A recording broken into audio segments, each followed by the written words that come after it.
Mga kababayan, ang Presidente ng Republika ng Pilipinas, Mayor Rodrigo Roa Duterte.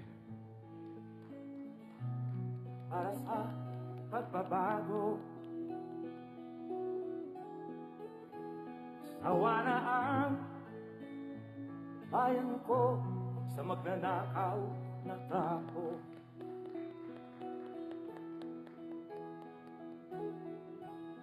Madilim na kahapon,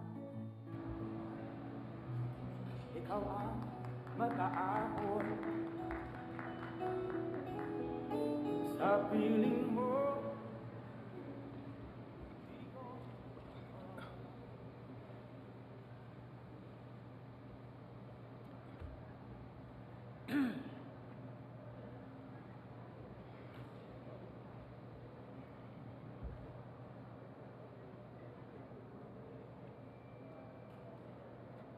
Sir, kindly sit down, sir. Thank you.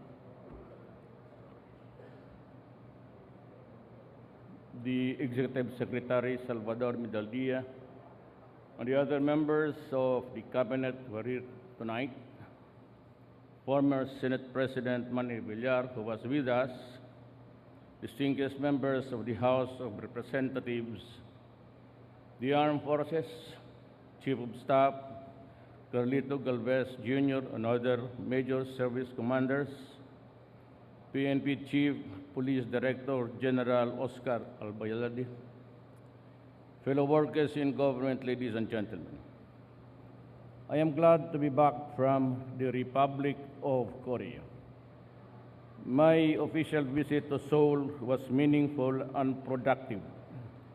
We are now writing a new chapter of cooperation in the shared history between the Philippines and South Korea. My meetings with President Moon Jae-in was very warm, open, and enriching, as things should be between special friends and long-standing partners. President Moon and I committed to significantly strengthen our partnership, especially in the areas of defense and security, trade and investments, infrastructure development, and protection of our nationals.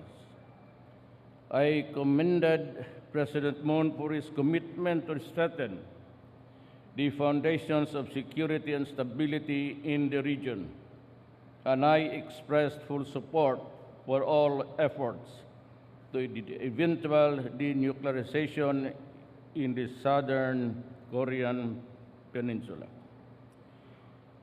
New government-to-government agreements open up areas of wider collaboration in science and technology, infrastructure development, renewable energy deployment, trade and economic relations, transportation, agriculture, forestry, and communications. President Moon and I both reaffirmed the need to work closer together to address traditional and emerging threats. Again, terrorism, transnational crimes, and piracy at sea. To do this, we will count on South Korea as a steady partner in modernizing our key assets in defense, security, and law enforcement. We both also agreed to ramp up cooperation in the regional and international fora, especially in ASEAN, to advance security, stability, and the role of law. Trade between our countries has been reinvigorated. More than 20 agreements were signed between South Korea and the Philippine businesses. These agreements, hopefully, are projected to generate an estimated of $4.8 billion in investments and yearly, well, translated to about, well, let's say modest of maybe 20 to 25,000 jobs. Both the Philippines and South Korea vowed to do more in this and indeed in all areas. The Filipino community in South Korea also welcomed me warmly, and I am humbled by their reception. I gave them a commitment that their government will continue to work hard to advance their interests, protect their well-being, and uphold their rights. The Philippines and South Korea also honored our joint sacrifices in defense of freedom and democracy in the Korean Peninsula. We look forward to the landmark 70th anniversary of our occasion in 2019, and we will work together to make this occasion memorable. Indeed, the Republic of Korea is a true friend of the Philippines, and President Moon an even closer ally. Our friendship is reaching a new maturity at even closer as deep and abiding friends. It is reaching on the level of mutual respect for each other, and our relations will only grow stronger in the years to come. Daghang salamat. I am now ready to, answer some questions. Mr. President, the first question is from Faith Del Mundo of TV5. Hello, good morning.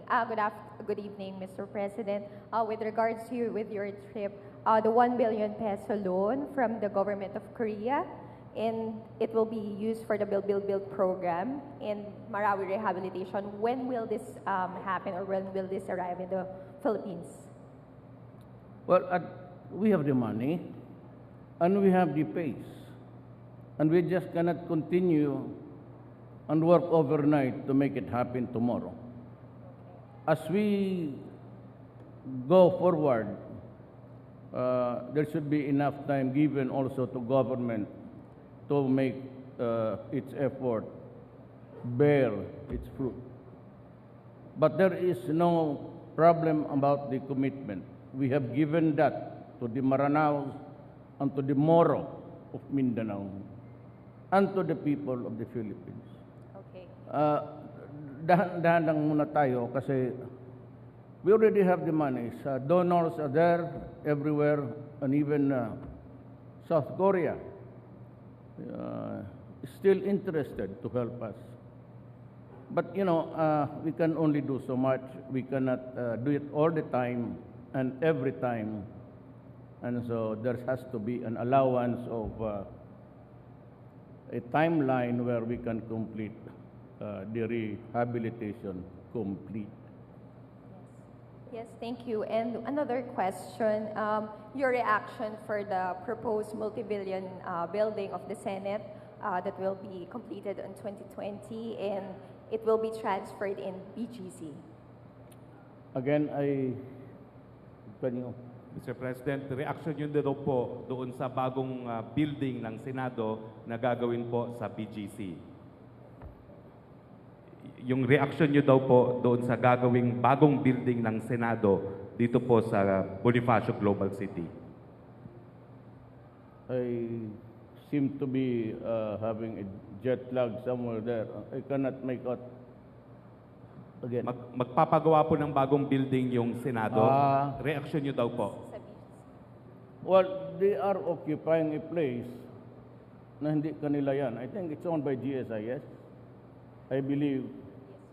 And if they kind of a more spacious environment, I suggest that, and even in the parking and the mobility of, wala akong objection dyan.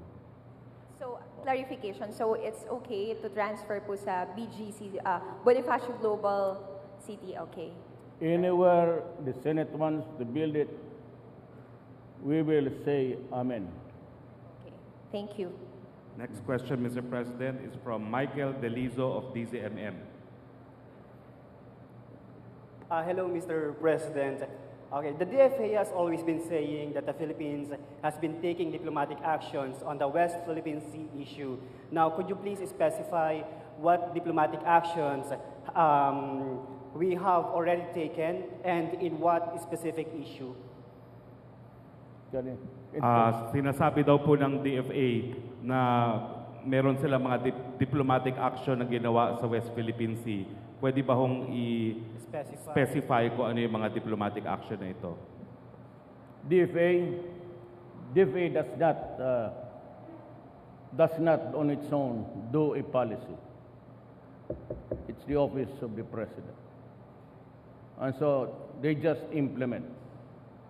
It's the sole organ of the foreign policy of this country lies with the office of the president. And as I have said my piece, unless we are ready to go to war, and I would like to embody to be drafted if they want, and I will send them first. We cannot afford a war at this time because it will result in a massacre. I am not prepared to lose my soldiers and policemen for a simple adventurism. Diplomatic protest, every time we open our mouth, we are protesting actually. And if you might want to know, the first time I met Ms. President Xi, I already protested and insisted that we will dig our own oil there. And the response was always, I said, it might lead into some kind of trouble. And when you say that word trouble in Chinese, it means exactly what it means. Are we prepared to go to war? It's easy to postulate a theory. Maraming scholar na bright ang Pilipinas. Hindi na ubusan eh. Libo yan. With the population of 105 million, you can easily say that there are about 1 million who want something more than just the dramatics. Kaya ba nila? Are you being realistic or you are just indulging in a public display of brilliance? Madali sabihin yan kung hindi ka nakaupo dito. Eh kung gusto nila, sila umupo ng isang buwan, tignan natin. I'm willing, if there is an opportunity in law or the Constitution, I'd be willing to let anybody run this country and solve all the things that they have been having qualms since. Madali sabihin yan eh. Now there is an offer for a joint exploration, and others would say that it's unconstitutional. By what standard? Can't a country go into a business just because there is a pending issue of jurisdiction? This is a historical claim, and this is an arbitration award. Now, who wins? Nobody. Can I rely now on America and drop the first bomb when we attack? Can I rely on anybody's help? If all of my soldiers will die there, and all of the policemen to assist them, na disgrasya ang Pilipinas, sinong managot? The people will execute me right at the Luneta. And you are either inviting, if I do that, either I am inviting trouble within my country or the military and police will oust me. Hindi yan preparado silang go into a suicide. He would rather dispense me rather than lose their soldiers unnecessarily and needlessly. Madali sabihin yan eh. Pag sinabi ko sa military, pati police, pumunta ka din, mag-suicide kayo. Do you think they will follow me? I'll be the first to, just like the others. I'll have some trouble in the streets, and eventually, the one who are now yakking will take advantage of that and gain power. Now, how many times did the military intervene in this country? Are you sure that this time they will give it back to the civilians? Just like the other sad experiences which they suffered. Ibinibalik nila sa military civilian. And they also, there's a lesson to be learned every co-data or every change of radical ways of removing an official of government. Sigurado ba kayo na susunod ang military if it means a massacre right there on the beach of Palawan? Madali sabihin niya. Kung ako ang military, ako ang general, utusan mo ako na pumunta ka doon, magpakamatay ka, samayin mo yung sundalo mo. Bingo, fuck you. Why do I have to do that?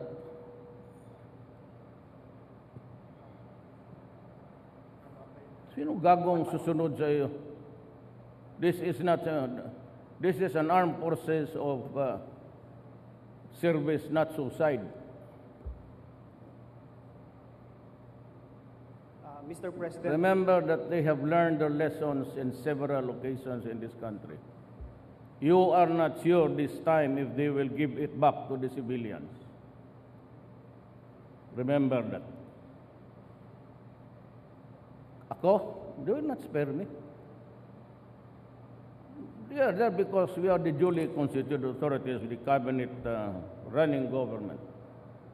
But so long as you do not ask for an impossible, they will obey. But kung sa Bisaya, ibahog nimo, you feed them to the jaws of hell, they will not. Be careful with that. Kayo mga oppositionista and all. Just a quick follow-up, Mr. President. Could you confirm a report na nagalit daw kayo sa China dahil hinaras ng Chinese soldiers ang Filipino soldiers na may resupplying mission sa Ayungin Shoal? Again, Paki-confirm daw po na kung The totoo na acoustic- nagalit kayo. the acoustics really is bad. It's mounting. Pinapa-confirm lang po kung totoong nagalit daw po kayo dahil sa Ayungin, meron daw harassment na naganap, di umano. I don't know about that incident. I was busy talking to Korean officials. What kind of harassment in the first place? Before I commit myself to answer the question, what kind of harassment was this? Ang report, sir, hinaras ng Chinese soldiers ang Filipino soldiers na may resupplying mission sa Ayungin Shoal. Nagpapadala po ng mga karagdagang Filipino soldiers doon sa Ayungin Shoal. Nagharas daw po yung mga Chino na mga sundalong Pilipino na nagde-deliver ng supply sa Ayungin Shoal. I have to have a more, not even, this is the first time I've heard of it. It would be dangerous for me to answer questions without really having the slightest idea of what it is all about. Thank you, Mr. President. Last question from Jervis Manahan of ABS-CBN. Hi, good evening, sir. What is your question about the kissing? Yes, sir. We enjoyed it.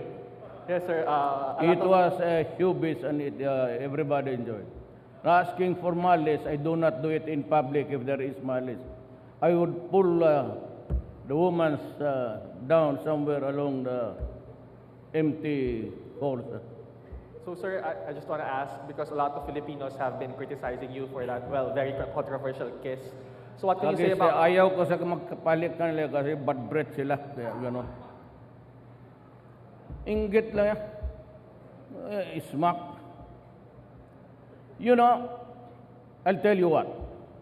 There are people here from Davao. During the campaign in my mayorship days, I kissed every woman there, lips to lips. Ayaw mo maniwala, tignan mo ng footage ng ABS-CBN. Hindi lang yung smack. Yung ibang babae gusto talaga ng romance. I-style ko yan eh. Maghanap kayo ng ibang style ninyo. There is nothing wrong in a simple case you cause an uproar.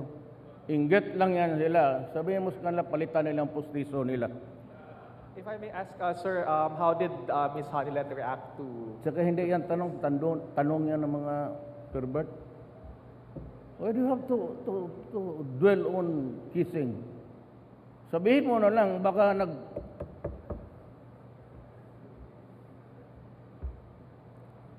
Next Okay. question. Next question. One more, Mr. Mayor, or isa pa po? Yes, Okay. One more, Athena Imperial of GMA 7. Same about the kiss. No, sir. It's about Ms. Chris Aquino's reaction to Asik Mocauson's post. Have you talked with Asik Uson about this, sir? Ms. Chris Aquino got offended with Asik Uson's post, showing a video of the late Senator Ninoy Aquino, her father, being kissed by two women in defense and in comparison to your controversial kiss, sir. Ms. Aquino said she never disrespected you and she didn't react negatively on other issues about her family that Asik Uson brought up until this 9 o'clock in the evening. She also mentioned that what Asik Uson recently posted reminded her of her father's death. The sorrow resurfaced because of Asik Uson's post. What is your reaction to this, sir? Ma'am, I am very sorry. I got lost along the maze of the question. Can you put it in one statement? Ang reaction nyo daw po, kasi may reaction daw si Chris Aquino dun sa pinost ni Asek Mocauson na larawan po ng ni Ninoy Aquino na hilahalikan ng dalawang Ng babae. babae, yes. At ang sabi daw po ni Chris Aquino, nasaktan daw siya Nasaktan daw po siya, doon sir. sa ganong sinulat ni Asek Mocauson. Reaction daw Well, po. the logical answer would be to ask my daughter also if he was hurt. I can only ask for my territory. I cannot dwell into the... first of all, with due respect, wala nang tao dito, patay na. Second is, I do not know the exact feelings. Maybe if you want a comparison, you can ask my daughter what she felt when she saw me. But I said she was around. May dala-dala ako noong mga ball, noong mayor pa ako. And every time that may bigyan ako, I would pick out a woman. Sinasadya ko. Matanda, bata lahat. Bata dito. Basta maganda, bata, halik, gusto mo? Oh, sige. So, but I never felt any sensation, if that is what you mean.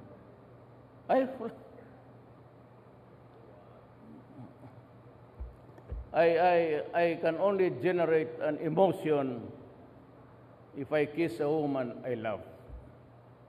Any other stranger is pure showbiz. Sir, nakapag-usap na po ba kayo ni Asik Uson regarding the post? Wala akong, tanungin mo lang yung mga babae, ma'am. If there are enough women to, well, I think if all women here would sign a petition for me to resign, I will resign.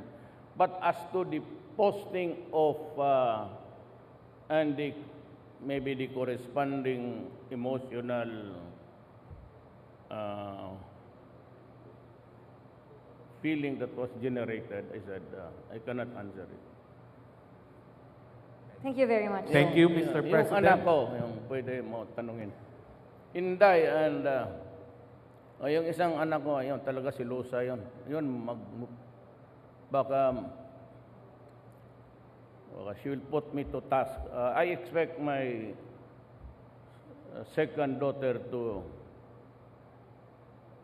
say something about it in front of me when I Kaya ayaw ko munang umuwi. Pakalmuhin muna natin. Alam mo, hindi tayo pwede makipag-away ng anak na babae. Yan. We fathers, we cannot afford to. So every time a daughter comments, medyo yung lalaki pa, pero yung mga babae, yung lalo na si Inday. Hindi ko talaga kaya. So,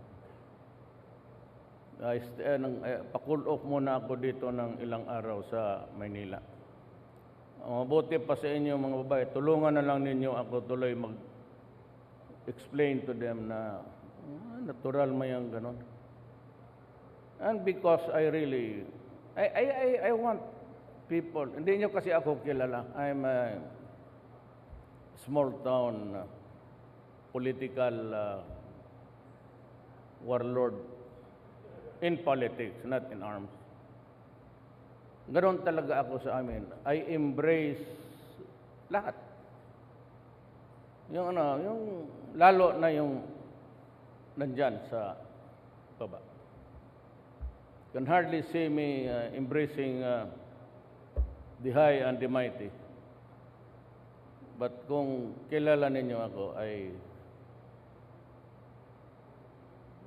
nag-embrace ako, lalo yung may sakit, and even with yung may mga lumalabas na I always reassure them that government is there. And you know what? I'll tell you. That was my secret in politics. Nandoon ako sa baba kasi galing ako doon. And if I want women to feel important, even if they are sick, may mga infection na lumalabas sa damit, I try to embrace them and calm them down and say, we will look for something else. I'll tell you now, yung PGH, hospital, they're always stretched beyond its normal capacity for. And so, they said that pati yung mga intern dyan, sabihin ko na, hindi na ito, matagal ko nang tinago yan, matagal ko nang ginawa yan. Tapos sabi nila na pati yung mga intern, nagko-contribute sila ng pera just to help a patient there. So one day I called them. Sabi ko, how much is your, sabi, sir, maliit lang masyado. Enough to wages and salaries, no more. Sabi ko, gaano kahirap dyan? So talagang ganyan lang. So sabi ko, would 100 million a month help you? Ang sabi ng mga doktor, tanungin nyo. So, Mayor, malaking bagay yan. Yearly, kung no, I will order PAGCOR to give you 100 million a month. Check it out.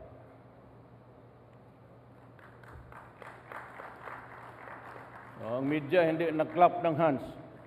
Kayo yung nagpag-answer sa akin. Yan sa totoo lang. And soldiers.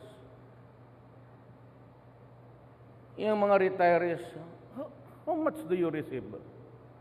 Kaya talagang papatayin kayo, pa-suicide mo yung mga yan. Who will take care of their families? Ilan lang ang sweldo niyan? Kayo mga empleyado dito. Kayo mga ABS-CBN. Wala kayong mga salary na all these years in your service. Kayo dyan, what do you receive? Talent fee. Di ba? Sinong tumagal dyan sa ABS-CBN na nabigyan ng malaking sweldo? Anong binibigay sa inyo? Talent fee.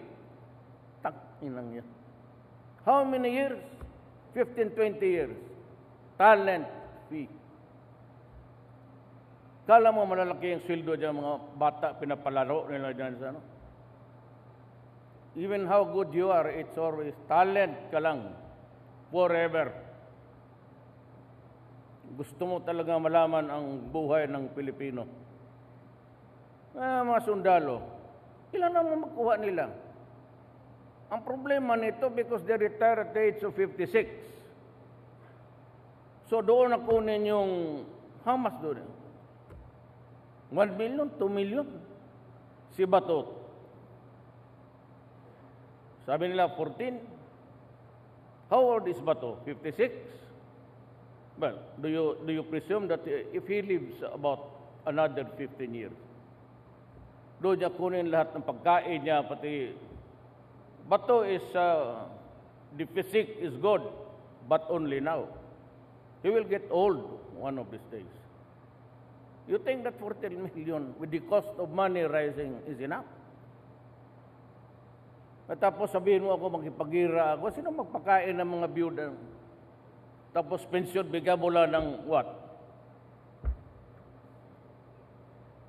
4,000, 3,000? Eh kung mga matayan, sino magpaaral ng mga anak niya? Sila? Itong mga China. Ako payag ako, anak ng sabay-sabay tayo. Pero gusto kong pati kayo, kasali tayo. You want, I will not only say, sabihin ko ngayon sa China, okay, I will find out and I will go to war to retake whatever they think. Alam mo kasi itong mga, they are complaining about the bombers of, that strip is in Woody Island. It is far beyond our territorial and our economic zone. Malayo yan. Itong mga to, so gireklamo, we're not even looking at the map. Where is Woody Island? It's near the opening going out of Asia towards the Philippines, towards India. Madali sabihin niya, maghanap pala ng away. Ngayon, sabi niya, look, all the superpowers in America were already put to knowledge. Yung newspaper, lahat natin, that there was something afoot there, building a reclamation. Ang Amerika, pati itong mga justices, siyak bak ang ginawa mo nun. How about the time of Arroyo and Aquino? What was done? Tapos ngayon dito na meron ng missile, ngayon pa kayo magsigaw. An America is prodding me to be vocal about it. In the first place, you are the only superpower at that time, or even now. Why did you not send the 7th Fleet, pinarking mo doon, sinabi mo doon sa mga Chinese, stop it because you are not allowed to build artificial islands in international waters. Bakit hinintay ako? Bakit gusto nilang akong ipaon? Eh, puro tarantado itong mga Ngayon gusto mo ako sa panahon ko sisirain ko ang bayan ko. Bakit hindi nyo sinira noon? Yun nyo very well na the overflights were made. We already had, nakapublish na dyan sa lahat ng newspaper. Tong Amerika, anong ginawa? It kept silent. Neither was there any public outcry o takot. Do you think America will survive if there is war going on? Do you really seriously think that America will be there when it goes to war with China and Russia? You must be dreaming. Bakit tayo? Kasali, bakit? Eh, nandito yung mga... Just like World War. Second, why were we attacked by... because they were here. And this country was a colony for 50 years.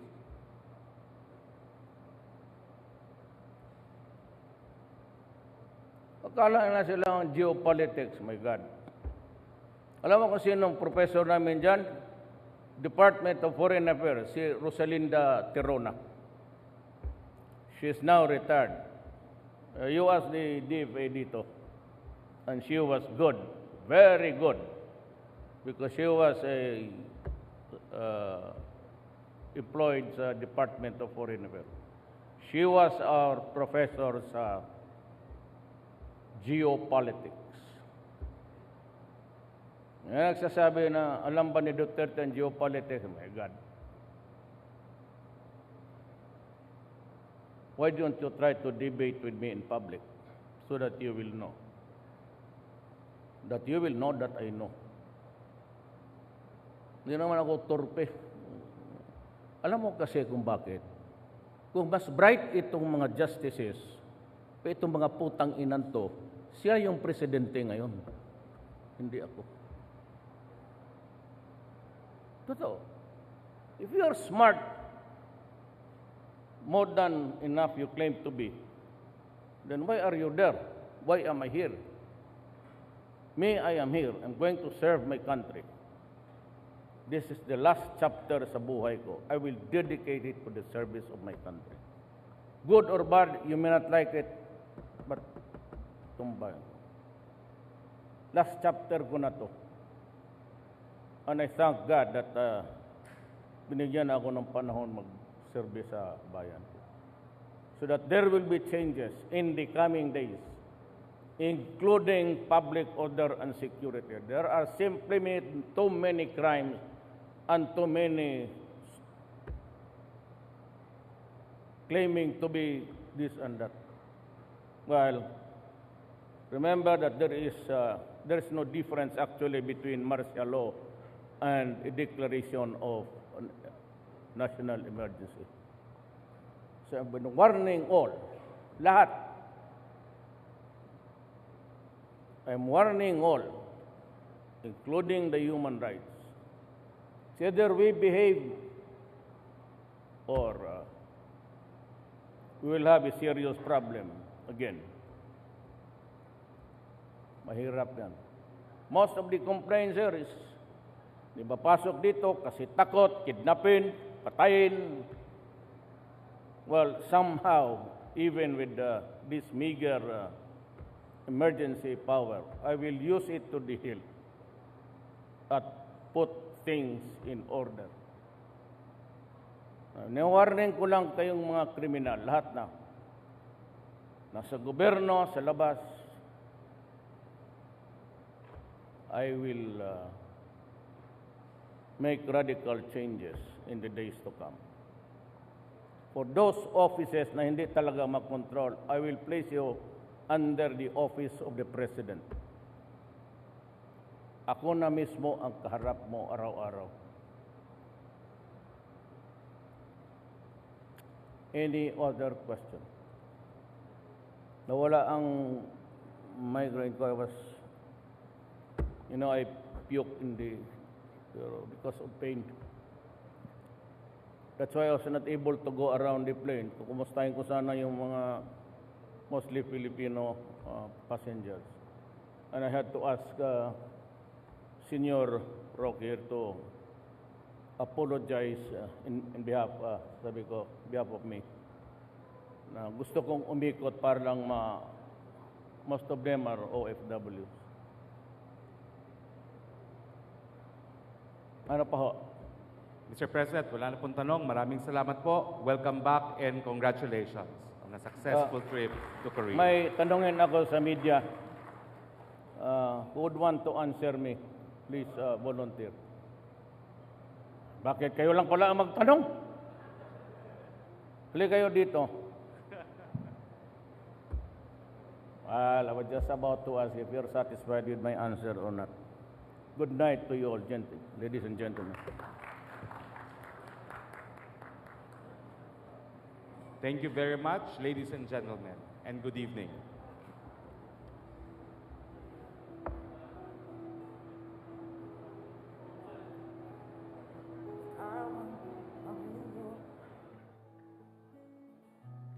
Para sa pagbabago, sawa na ang bayan ko sa magnanakaw na tao.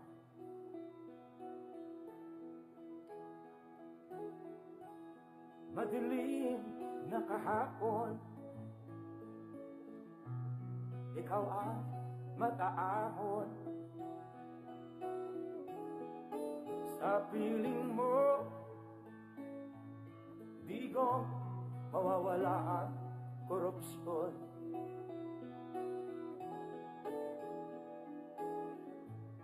Tayo na, Pilipinas, tayo na magbago. Hawak kamay tayo para sa pag-asenso.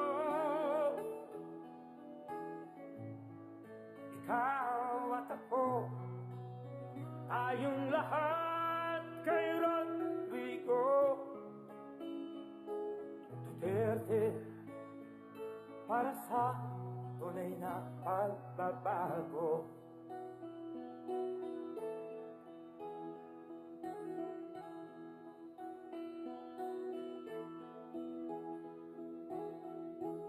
Masdan mo ang paligid, alamak mga krimen, rape, droga at mga nakawan, dapat nang mapigilan.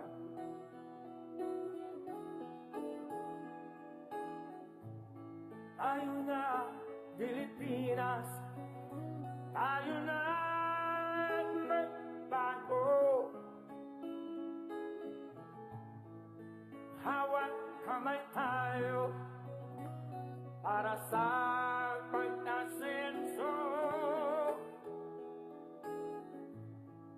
Ikaw at ako, tayong lahat kay Rodrigo Duterte, para sa tunay na pagbabago. Why am I here? I am here because I love my country and I love the people of the Philippines. Ikaw at ako, tayong lahat kay Rodrigo Duterte, para sa